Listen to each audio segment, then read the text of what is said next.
25 जून 2020। आज से ठीक 11 साल पहले इस दुनिया ने एक नायाब हीरा खोया था। एक ऐसा शख्स जिसे पूरी दुनिया किंग ऑफ पॉप के नाम से जानती थी।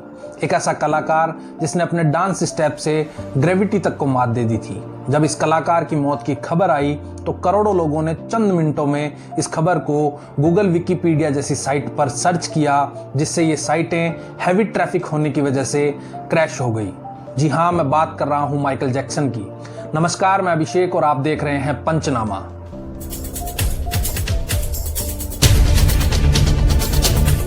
उनतीस अगस्त 1958 को अमेरिका के गेरी शहर में माइकल का जन्म हुआ।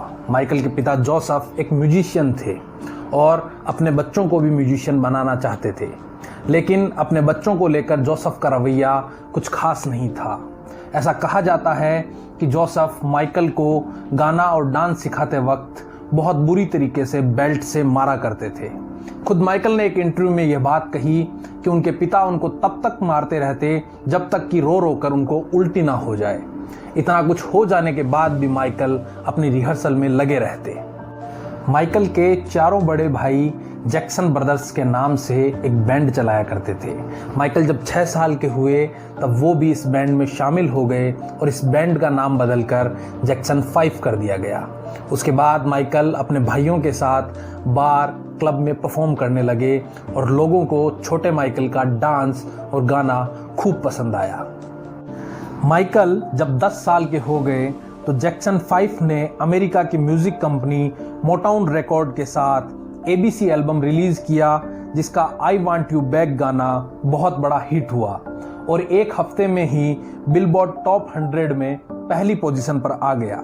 उसके बाद माइकल ने मोटाउन के साथ 4 सोलो एल्बम रिलीज किए, जिनमें से गॉट टू बी देयर और बैन काफी हिट हुए। 1979 में माइकल ने एपिक रिकॉर्ड्स के साथ मिलकर of the wall album release किया, जिसकी 7 मिलियन कॉपी बिकी। लेकिन माइकल को सबसे बड़ी सफलता थ्रिलर एल्बम से मिली।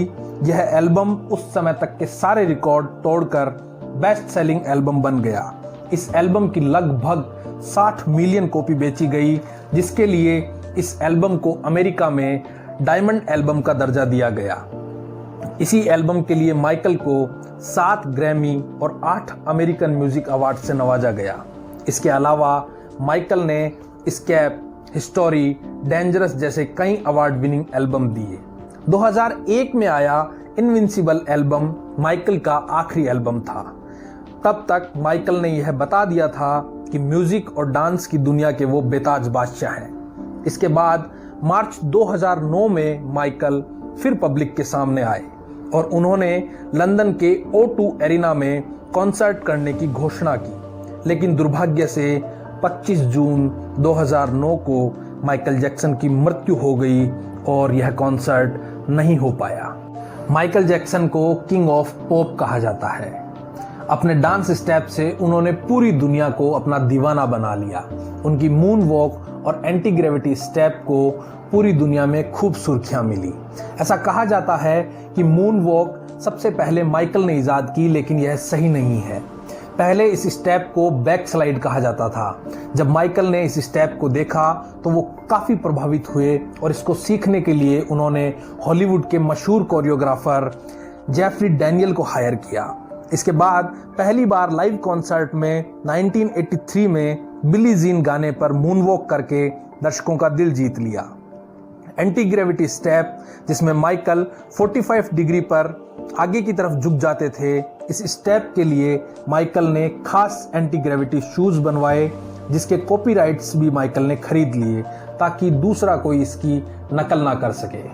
वॉशिंगटन से थोड़ी ही दूरी पर माइकल जैक्सन ने 16 एकड़ की जमीन पर नेवरलैंड पार्क बनाया, जिसकी पूरी theme cartoon character Peter pan पर आधारित थी। Michael Jackson cartoon character Peter pan के बहुत बड़े प्रशंसक थे।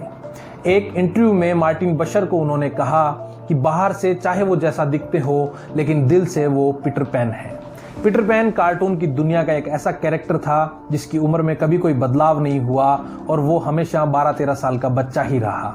माइकल भी यही चाहते थे कि उनकी उम्र वैसी ही रहे जिस उम्र में उन्हें सुर्खियां और तारीफ मिली।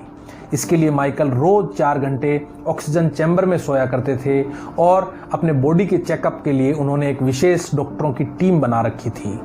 माइकल अपनी एज को लेकर इतना कॉन्शियस थे कि उन्होंने पहले से ही ऑर्गन डोनर अपने लिए तय कर रखे थे, जिनका भी रोजाना चेकअप हुआ करता था।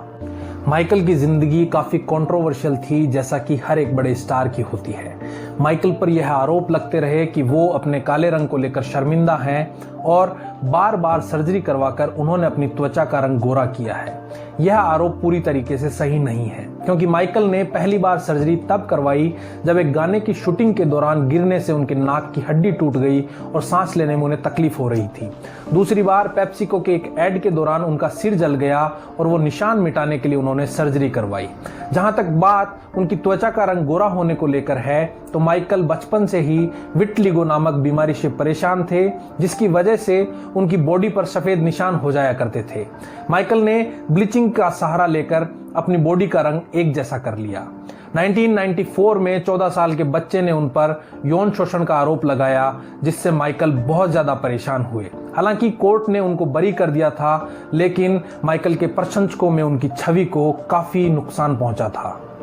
सोनी म्यूजिक के साथ भी माइकल के रिश्ते कुछ ज्यादा खास नहीं थे। थ्रिलर एल्बम की सफलता से माइकल ने खूब पैसे कमाए और वो उन पैसों का निवेश दूसरी जगह करना चाहते थे, क्योंकि माइकल दूसरे कलाकारों की तरह जिंदगी का आखिरी पड़ाव मुफलिसी में नहीं गुजारना चाहते थे। लिहाजा उन्होंने $45 मिलियन देकर ATV म्यूजिक पब्लिशर को खरीद लिया, जिसके पास उस वक्त के बड़े सिंगर्स के लगभग 4000 गानों के कॉपीराइट थे। 1995 में सोनी म्यूजिक ने $95 मिलियन देकर इसमें भागीदारी ले ली, लेकिन कुछ समय बाद माइकल और सोनी म्यूजिक के रिश्तों में दरार आ गई और माइकल ने खुले रूप से सोनी का बहिष्कार किया। माइकल की मौत भी विवादों से घिरी रही। उनकी मौत के बाद उनकी बेटी पेरिस जैक्सन ने यह बयान दिया कि उनके पिता की हत्या की गई है, लेकिन इसके कोई पुख्ता सबूत नहीं थे। माइकल की मौत के बाद उनके डॉक्टर कॉनराड मरे को भी गिरफ्तार कर लिया गया। कॉनराड ने कोर्ट में यह बताया कि पिछले 60 दिनों से माइकल को प्रोपोफिल इंजेक्शन दिया जा रहा था, क्योंकि माइकल को नींद नहीं आती थी। इस दवा की ओवरडोज के चलते ही माइकल की मौत हुई और कोर्ट ने कॉनराड को 4 साल के लिए जेल में भेज दिया, लेकिन 2 साल बाद ही कॉनराड को जमानत मिल गई। माइकल, जिसने अपने जीवन में 39 Guinness world record, 13 Grammy award, Grammy life time achievement award, 26 American award और 18 वर्ल्ड म्यूजिक अवार्ड अपने नाम किए। माइकल की अंतिम यात्रा को अरबों लोगों ने देखा, जो कि एक वर्ल्ड रिकॉर्ड है। माइकल की मृत्यु के बाद भी अगले 1 साल तक उनकी आय, उनकी कमाई $1 बिलियन थी, जिसे गिनीज वर्ल्ड रिकॉर्ड में शामिल किया गया। एक ऐसा शख्स जिसने जीते जी कई रिकॉर्ड अपने नाम किए और इस दुनिया से रुखसत होने के बाद भी रिकॉर्ड बनाए। पंचनामा माइकल जैक्सन की 11th डेथ एनिवर्सरी पर उन्हें ट्रिब्यूट देता है। खबरों और किस्सों को जानने के लिए जुड़े रहिए पंचनामा के साथ। बहुत बहुत धन्यवाद।